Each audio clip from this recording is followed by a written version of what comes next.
Super హీరోల concept super hero యూనివర్స్లకు world వైడ్గా ఉన్న క్రేజ్ గురించి ప్రత్యేకంగా చెప్పాల్సిన అవసరం లేదు. ఆ కాన్సెప్ట్కు నెవర్ ఎండింగ్ ఫ్యాన్ సపోర్ట్ ఉంటుంది. అయితే ఇండియన్ సినిమాలో డైరెక్టర్లు ఈ కాన్సెప్ట్కి చాలా దూరంగా ఉంటారు. పాన్ ఇండియా లెవెల్లో ఎంతో గొప్ప సూపర్ హీరో ఫ్యాన్ బేస్ ఉన్నా కూడా మన దగ్గర అలాంటి సినిమాలు తీయడం మాత్రం కష్టంగా మారిపోయింది. కానీ ప్రశాంత్ వర్మ ఆ పరిస్థితిని మార్చేస్తాను అంటున్నాడు. ఇప్పటికే హనుమాన్తో సూపర్ డూపర్ హిట్ కొట్టిన ఈ యంగ్ డైరెక్టర్ తెలుగు సినిమా వస్తుందంటే హాలీవుడ్ భయపడాలి అంటున్నాడు.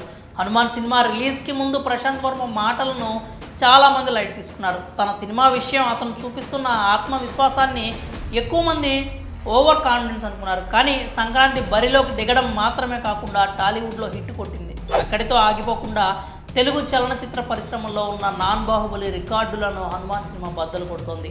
కలెక్షన్స్ పరంగా అత్యధిక లాభాలు తెచ్చిపెడుతూ నయా రికార్డులను క్రియేట్ చేస్తోంది.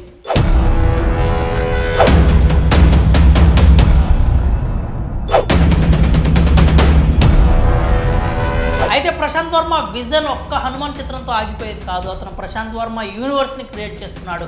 ఆ యూనివర్స్లో మొత్తం 12 మంది సూపర్ హీరోలు ఉంటారు. ఇప్పటికే ప్రేక్షకులు హనుమంతుని చూసేశారు. అధీరా పేరుతో నెక్స్ట్ సూపర్ హీరోని పరిచయం చేసేందుకు ప్రశాంత్ వర్మ రెడీ అయిపోతున్నాడు.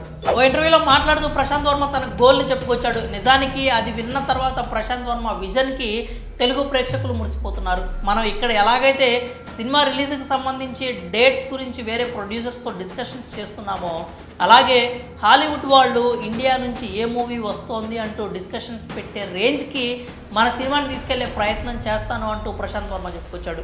ఒక యంగ్ డైరెక్టర్కి తన మీద తనకున్న కాన్ఫిడెన్స్ మాత్రమే కాకుండా ఇండియన్ సినిమా స్థాయిని గ్లోబల్ లెవెల్కి తీసుకెళ్లాలని అతను పడుతున్న తపనకు ఆడియన్స్ ఫిదా అయిపోతున్నారు. ఏదో ఒకరోజు ప్రశాంత్ వర్మ యూనివర్స్ మూవీస్ ఆ స్థాయికి చేరుకుంటాయంటూ కామెంట్స్ చేస్తున్నారు. ముఖ్యంగా అతని ఆత్మవిశ్వాసాన్ని కొనియాడుతున్నారు. ఇక ప్రశాంత్ వర్మ టాలెంట్ గురించి అయితే ప్రత్యేకంగా చెప్పుకోవాల్సిన అవసరం లేదు. ఎందుకంటే అతను తెరకెక్కించిన హనుమాన్ సినిమా బాక్సాఫీస్ వద్ద కలెక్షన్స్ రూపంలో రిజల్ట్ని రీసౌండింగ్ ఇస్తోంది. మరి హనుమాన్ డైరెక్టర్ ప్రశాంత్ వర్మ వ్యాఖ్యలపై మీ అభిప్రాయాలని కామెంట్స్ రూపంలో తెలియజేయండి.